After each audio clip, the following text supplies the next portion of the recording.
The themes in the film feel very close to me as a white Australian whose ancestors came out on the First Fleet. So I'm always really interested in how we deal with our history or not deal with our colonial history. I've also lived in South Africa and I have 2 African kids. So all of the themes about being the child of a perpetrator and looking at what you have done, what your parents have done, how we speak about colonisation, how we speak about the Holocaust, how we speak about apartheid, felt very close to me. Auf der Straße hätte ich dich gar nicht erkannt. Ich hätte dich erkannt, Vati. The film is based on Rachel Seifert's book, The Dark Room, and was inspired by her mother, Gretchen. Gretchen's parents were Nazis and they were imprisoned in 1945 by the Allies. I didn't want to make a film about a relationship. I wanted to make a film about a relationship within a bigger picture. So you have a film where a couple of kids fall in love, but the bigger picture has great resonance. Vati? The idea of making something about perpetrators and what that means was very interesting to me, and what it means when the people that you love, you find out, have lied to you and your whole society has lied to you.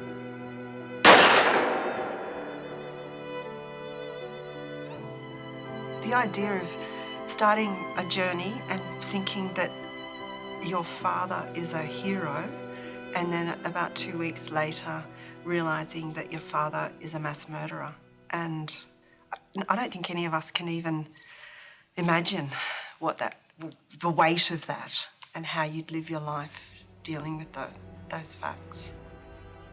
Everything was National Socialist, so Christmas was National Socialist. It wasn't about the birth of Jesus Christ, it was about the Führer and the fatherland and celebrating what it meant to be German. And that they were given storybooks where the Jewish characters were child molesters and murderers, and so that everything about their society was geared towards hating certain people, towards putting them in a certain category, and that's what they believed. Wunderbar. So schön. Wir haben ihm das Herz gebrochen. Er hat uns so sehr geliebt. I had a German script editor, Franz Rodenkircher, and he was really instrumental in how we thought about the Holocaust, how we thought about the war, how we thought about how Germans deal with history and the character's psychology. The story had to come from the book, but also we had to adapt it so that it felt fresh and alive and that it made sense to the characters we were creating.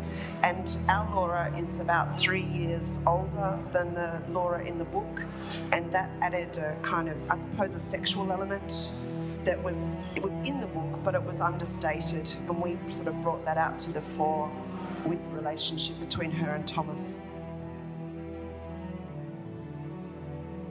What I like about it is it's like a fight between her brain and her body. So the indoctrination is saying, he's a Jew, don't be attracted to him, he's disgusting, and her body's saying, I want him.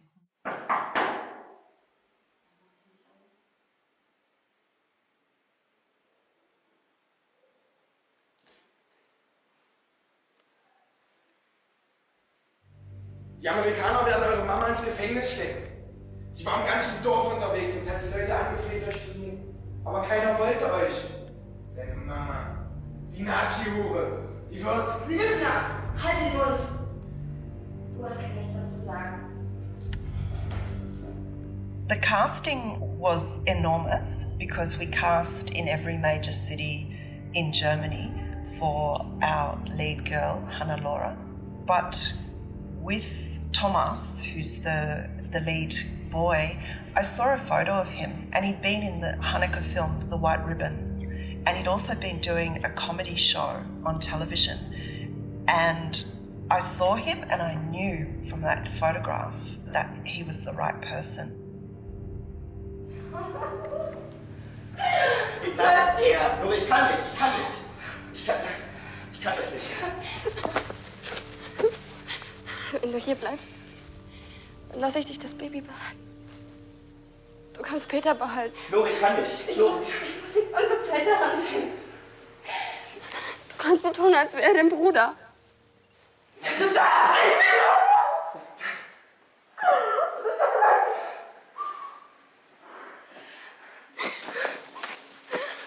Ich kann dir jetzt nicht mehr helfen. Our lead actress, Saskia, had never been in a film before. She's a dancer. She was 17. So that was really challenging. But she made us all cry in her last casting. So, yeah, she's an incredibly beautiful, emotional girl.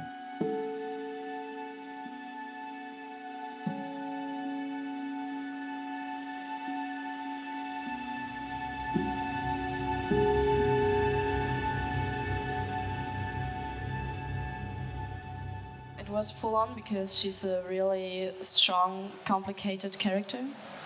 And I tried to concentrate on herself as a person and try to understand why she acts like that. Sometimes it felt strange, but I got to know her quite well. I think we all look for truth. We all look for somebody that you feel something for.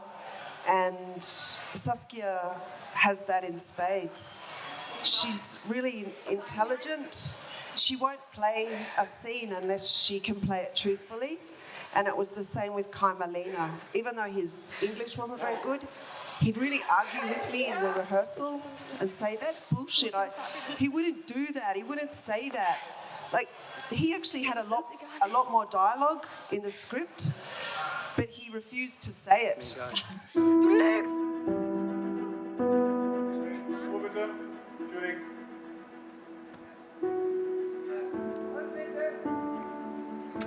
Lauf!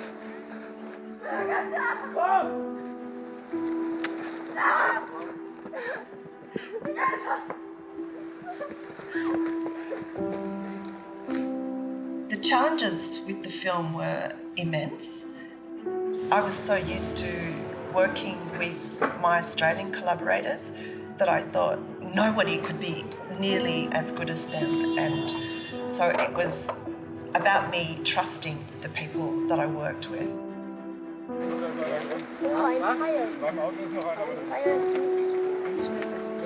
Adam Michael Paul, who was the DOP, said it's the hardest film he shot. This is Adam. Adam, say hello to the audience. Hello, audience.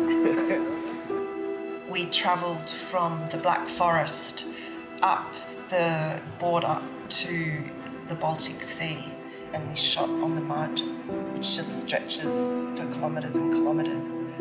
And we shot with children under the age of 12, the youngest being 7 months.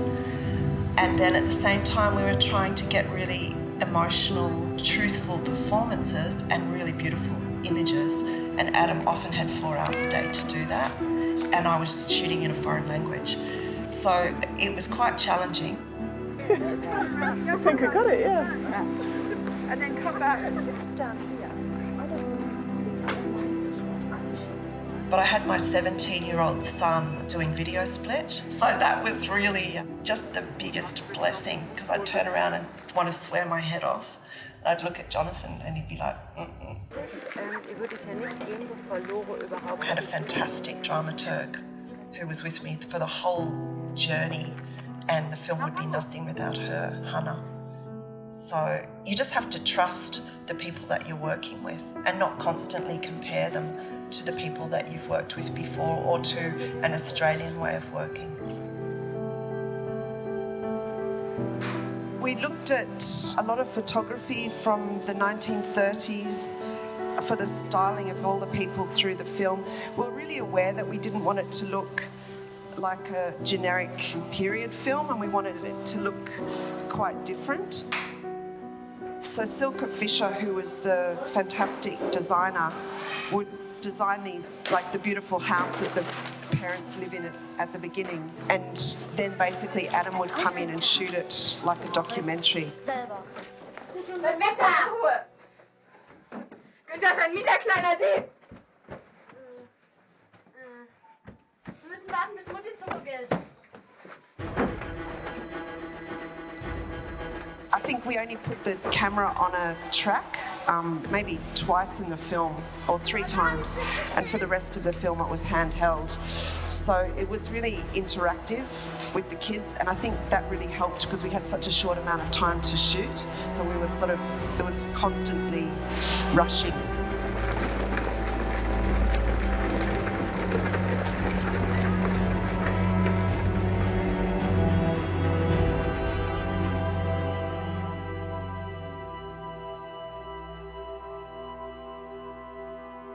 The photographs in Thomas's wallet are my husband's grandmother's.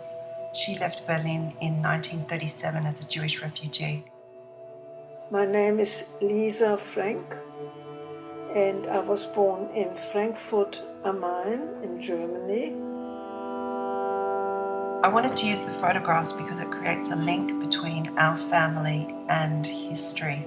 And so the film is not something impersonal, but it means something quite specific to me in that my husband's family survived the Holocaust.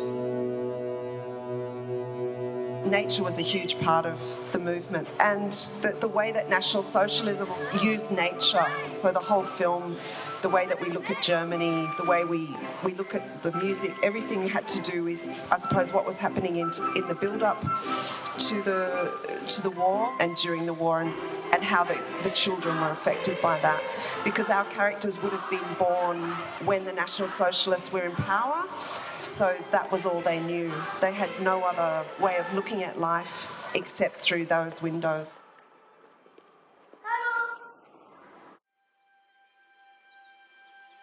Max Richter's an English composer that lives in Germany. We looked at music from the 30s, Polish composers, Czech composers, British composers who were composing in that time. It was really these huge clusters of strings that was sort of the signature of that first real movement into modernism, and it came out of the horror of the First World War.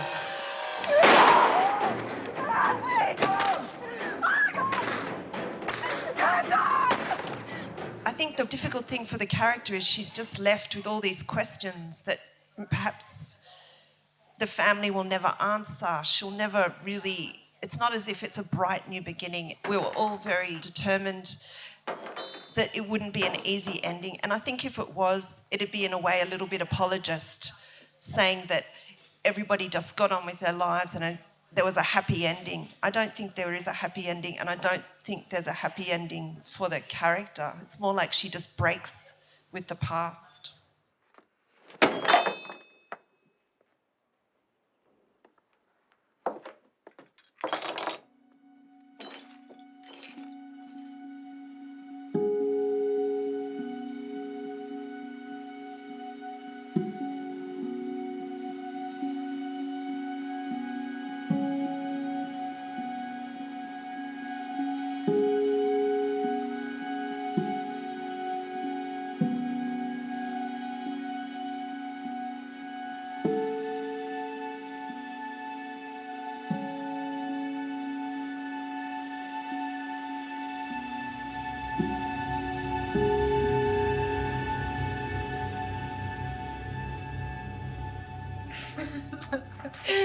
Today is my last scene and my last day, and it's really sad. We have so much nice days, and it was very funny, and it's really sad that all is over. But I think it was a good film, and